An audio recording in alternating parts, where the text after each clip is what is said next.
नमस्ते दोस्तों, राधे राधे। हेलो, आप सभी का स्वागत है मेरे यूट्यूब चैनल पर।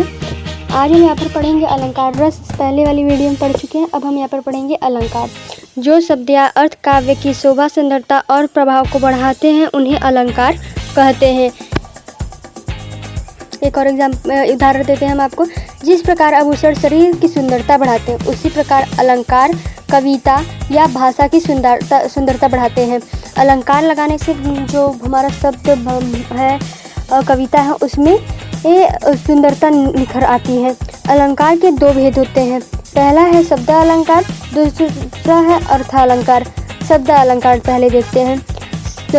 सौंदर्य शब्दों से उत्पन्न होता है और शब्द बदलने पर अलंकार समाप्त हो जाता है। ये शब्द अलंकार के गुण हैं।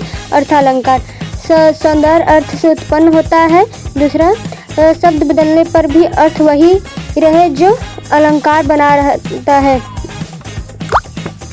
आप लोग इसका अर्थ देखकर समझ सकते हैं खुद ही आपके ऊपर। वैसे ये क्वेश्चन नहीं आता, लेकिन इसको जानना जरूरी है, इसी से रिलेटेड हमारे आगे बढ़ेंगे। तो अलंकार के कितने प्रकार होते हैं? अलंकार के कुल 12 प्रकार होते हैं। पहला, उपमा अलंकार, जहाँ किसी वस्तु या व्यक्ति की तुलना जैसे समान या समान सा, सी आदि शब्दों से की जाए, वहाँ उपमा अलंकार होता है। उदाहरण, उसका मुख चांद के समान सुंदर है। देखिए यहाँ पे समान यूज़ हुआ है।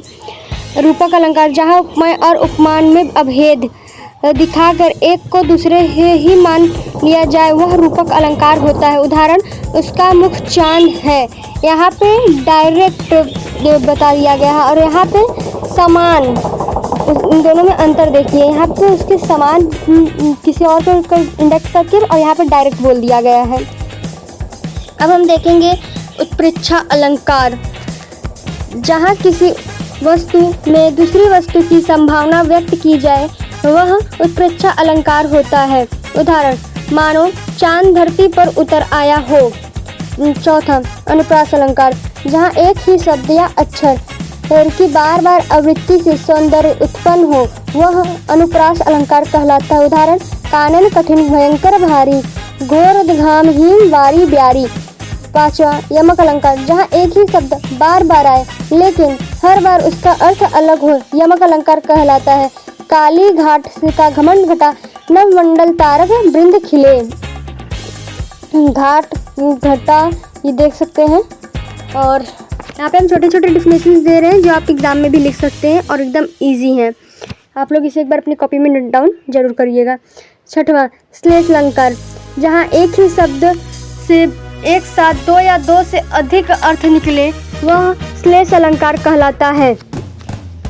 उदाहरण, पानी गए न उबरे, मोती मानुष चून। ये दोहा है कि आप पढ़िएगा तो समझ में आ जाएगा। अब ये टाइम ज़्यादा चला जाएगा इसके चक्कर में। तो अतिशयोक्ति अलंकार, जहाँ किसी बात को बढ़ा चढ़ाकर कहा जाए, वह अतिशयोक्ति अलंकार है। ये नाम से ही पता चल रहा है, उसकी आवाज़ सुनकर धरती काँप उठी। मानवीकरण अलंकार, जहाँ निर्जीव वस्तुओं में मनुष्य के गुण या व्यवहार का आरोप किया जाए, वह मानवीकरण होता है। जैसे उदाहरण, हवा गुनगुना रही है। यहाँ पे देखिए, निर्जीव वस्तुओं के मनुष्य के गुण और व्यवहार को नापा जा रहा है, इसलिए। विरोधाभास अलंकार, ये जहाँ कथन में विरोध दिखाई दे लेकिन वास्तव में विरोध ना हो, वह विरोधाभास अलंकार होता है। उदाहरण, मीठी मीठी पीड़ा।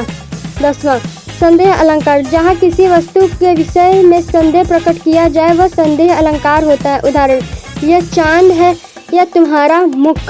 11वां, अन्वय अलंकार, इसे पुनरुक्ति प्रकाश अलंकार भी कहते हैं। जहाँ एक ही अर्थ वाले शब्द का प्रयोग संदर्भ बढ़ाने के लिए किया जाए, वह अन्वय अलंकार होता है। उदाहरण, धीरे धीरे चलो। एंड लास्ट है हमारा दृष्टांत अलंकार, जहाँ किसी बात को स्पष्ट करने के लिए प्रसिद्ध उदाहरण दिए जाए, वह दृष्टांत अलंकार कहलाता है। जैसे दीपक स्वयं जलकर दूसरों को प्रकाश देता है, वैसे ही सज्जन दूसरों का भला करता है। आप लोग को एग्जाम्पल्स की टेंशन नहीं लेनी है, हम छंद पढ़ाने के बाद एग्जाम्पल्स भी एक एक से लाएंगे। तो एग्जाम्पल्स ये अगर आपको याद हो जाए तो ठीक है, नहीं तो हम नेक्स्ट वीडियो में छंद लाएंगे, उसके बाद वाली वीडियो में एग्जाम्पल्स ही आएंगे। Thank you for this watching video. And हाँ, वीडियो अच्छी लगी हो तो लाइक करिएगा, कमेंट में करके भी ज़रूर बताइएगा और चैनल को सब्सक्राइब करना बिल्कुल भी ना भूलिएगा। बाय।